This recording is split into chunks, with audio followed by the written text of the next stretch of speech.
Welcome to another episode of the Voices for Voices TV show and podcast. I'm your host, founder, and executive director of Voices for Voices, Justin Allen Hayes. Thank you for joining us on this episode, whether it is your first episode with us or if you have been with us from the beginning. Thank you for joining us. And we uh, we just have so much going on. Uh, and what we would like to talk about in this particular episode is related. So we talked about a couple episodes that we had put together that we filmed, where we talked about what's called the the citizen circle, where organizations come together to welcome individuals who have uh, been incarcerated. They've done their time, and now they are re-entering society. And we don't condone the actions that they did that got them into that trouble in the first place. But as human beings, uh, we we we we think that we can take two routes. We can just shun those individuals, or we can help in however that may be, how little or how big that may be. In individuals, may not have a birth certificate, and they have to uh, say, well, they need to get a job. Well, they need two forms of identification, and depending on how long they've been incarcerated, maybe that's been misplaced. And there's a myriad of things, and I used to be a little bit blinded by the light, thinking that, oh, well, somebody gets released from prison, that there's resources that they're able to, as easily as one could be. And we know it's not easy, but we also realize that they have done crimes and had to pay for them. Yeah. So on that level, where we talk about true crime, uh, that that tends to be a particularly hot topic. Uh, One of the most, if not the most, very close to the top uh, topic or genre for podcasts out there is related to true crime. The trials that are going on. The court TVs of the world that are out there, and in particular, uh, there is a trial that's going on in Dedham, Massachusetts, and it is actually a retrial. And so uh,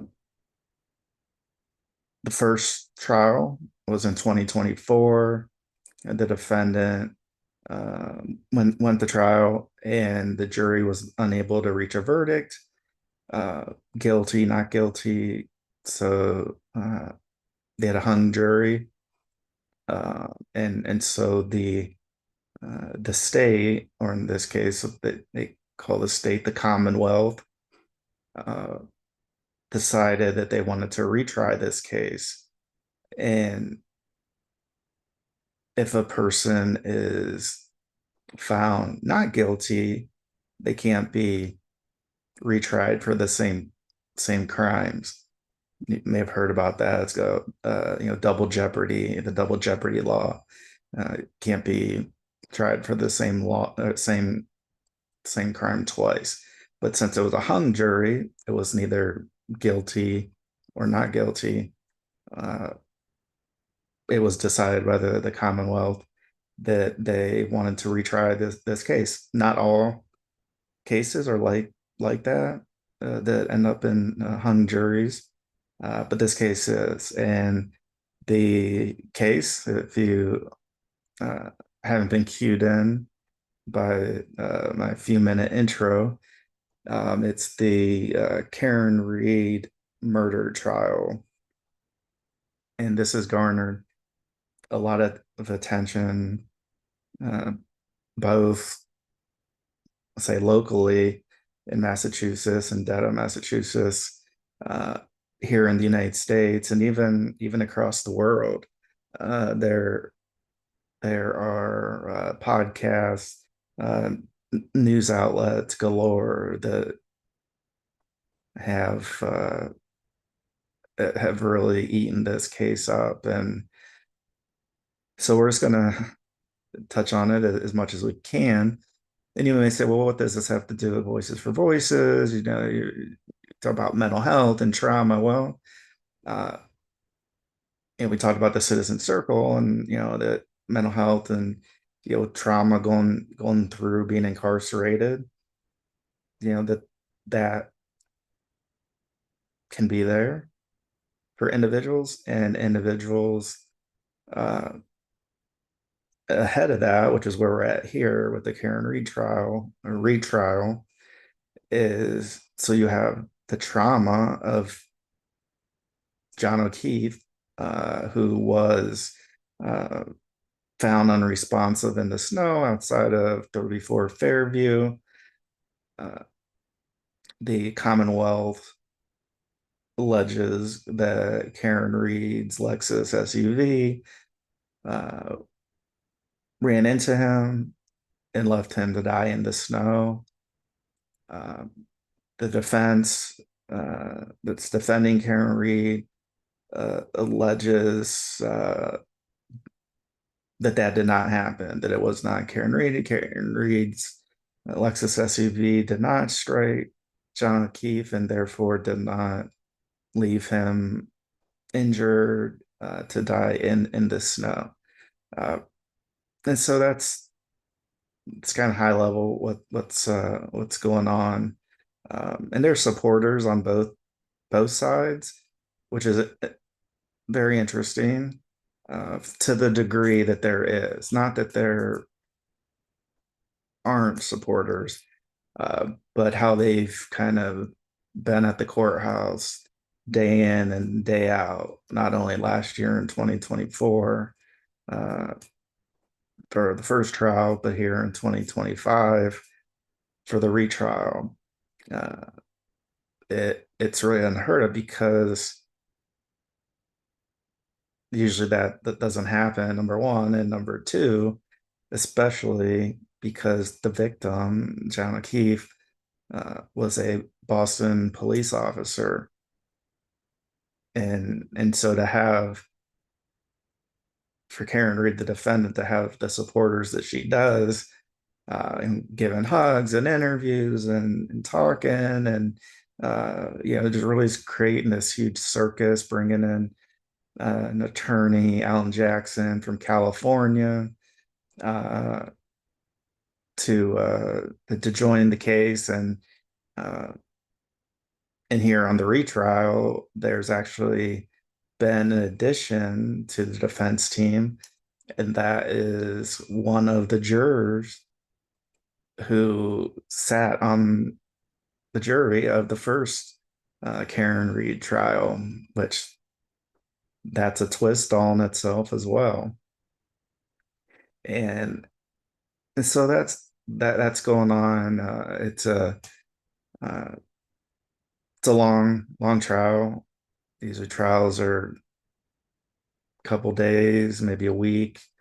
Uh, lot of experts being called, and there are just so many podcasts, so many people that are making a living really off of this trial and other trials of doing what we're doing, is, talking about it, and then being asked to come on national TV shows and share their expertise. Some have no connection other than they decided to start a podcast and that this is the trial, or that they are a podcaster and they talk about all trials, or not all trials, but you get the idea that that this wouldn't be the only trial that would be talked about on those podcasts.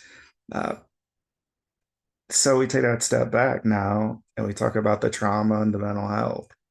Uh, so this death of the Boston police officer uh, happened outside the home of another Boston police officer. One of the, well, not one of the lead, the lead investigator, Michael Proctor, uh, has been fired, let go, and he was one of the main witnesses in the first trial last year in 2024. Uh, and up to this point, the prosecution and the defense have not called him. There were some nasty text messages that uh, were read aloud in court for the first trial, and it did not put this lead investigator in a good light at all. Uh, so both sides, the prosecution, or the Commonwealth, and the defense, they're kind of daring each other to call him, uh, and we don't know what will happen, if he'll be called or not. Um, but this lead prosecutor, this lead investigator, uh, for him not to be called or her not to be called, is just very interesting, uh, because you and I would think that the main person who is the lead on the investigation of this particular alleged crime, this death, that they would definitely be called, because they would have,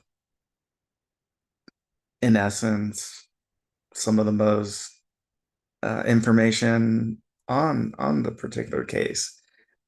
So that's interesting, of in and of itself, as well as it's no longer employed by the police department, uh, and that's where some of the legal gymnastics have been going on, where the Commonwealth is daring the defense to call him to the stand, and vice versa. Uh, so regardless, the trial's going on. So the mental health, the trauma for John O'Keefe's family, having him uh, outside to die in the snow, uh, is very traumatic. To lose anybody close, but especially in that way. So there's that, the mental health of his family going through that trauma. Not to mention now not only one trial, but now into the second trial about what has allegedly taken place or not taken place, that the jury will ultimately make that decision. And so they have to revisit that at certain times, the family. And then you have the family of the defendant, Karen Reed, that's obviously supporting her, that she didn't strike and hit John O'Keefe, and it wasn't her, that the cracked tail light happened at a different time, and uh, that the data from the phones of when the lock screen on John O'Keefe's cell phone, the time and how many seconds, like, you know 12, 34, and 15 seconds, you know to have whatever time that is, the hour, the minutes, and then the seconds. And so there's all kind of experts been called and will continue to be called till the completion, and then the final arguments, closing arguments that will occur. So there's the mental health of the defendant and her belief that she didn't do what she's being accused of, and then the mental health and the trauma that she has to relive day after day after day. The first trial, then the second trial, the media appearances. There's uh, just so much that uh, any individual that would be going through. Just a lot of trauma, just thinking about what happened, and just the mere fact that her boyfriend is no longer living, that he died one way or another, that he's in heaven now. Uh, so she has to live with that and go through that at times. And then her family and then her supporters, uh, which again, to have as many supporters as she does, to be a defendant on trial for allegedly striking a Boston police officer, is really just incredible to to think about. But it's happening. It's what's going on. And again, this is the second trial, so it's the retrial. So all those supporters were there kind of at the beginning last year in 2024, the first trial, and quite a bit are there still. And the Judge Canones, uh, had rulings and rules set in place that uh, there's a certain amount of feet from the courthouse that the supporters have to be at. I don't know if it's 100 feet from the courthouse steps or 200 feet, whatever that amount is. But she felt that there could be some bias, that when jurors go to deliberate, that they could hear supporters from the defendant, Karen Reed, you know, uh, doing their supporting, with microphones and chanting and with signs, and so in her mind, having a greater buffer zone uh, is more helpful. So there's that's different from the first trial as well. Um, and so yeah, we talked about the mental health of the individual's past, Boston police officer John O'Keefe. We have the mental health of the defendant and her family. We have what we haven't touched on is the mental health and the trauma that basically being relived almost every day, or when it comes up in their mind, are the individuals that have been impacted as well, not just the general public. Uh, but I mentioned that 34 Fairview is where uh, the body of John McKee was found, and so there's the Boston police officer and those living inside the house. Of their claim is that they don't know anything about it. They don't know any people were coming and going. They're celebrating a birthday party. They were out on the town drinking for quite a while, and then took the after party back to their house. Uh, they claimed that they didn't realize until quite a while after that the John Keith was found, that they didn't see the police, see the scene outside their window. Uh, then there was a dog that was involved, and so the defense is the dog has been rehomed, so the dog is no longer living at that residence. The defense had talked heavily in the first trial about how they believed that there was some type of altercation inside of the house after Karen Reed left. She dropped John off, that he went inside and there was some altercation, dog was involved. They show pictures of his arm, and there are individuals believing that it looks like marks of a dog bite, uh, teeth versus uh, tail light of the Lexus. And then there's the other side, and there's been a reconstruction that happened, um, and that's it remains to be seen what impact that'll have on the jury, because this reconstruction happened at such a low speed. I think it was like 3 or 4 miles per hour, where it's come out that in order for certain events to have occurred, that the Lexus had to be backing up because, right, this broken tail light is on the in the back of the Lexus SUV, uh, that Karen Reed would have had to, uh, I think, go maybe 20 or 22 or 23 miles per hour for a sustained period in order to strike John O'Keefe, like the Commonwealth prosecution is saying.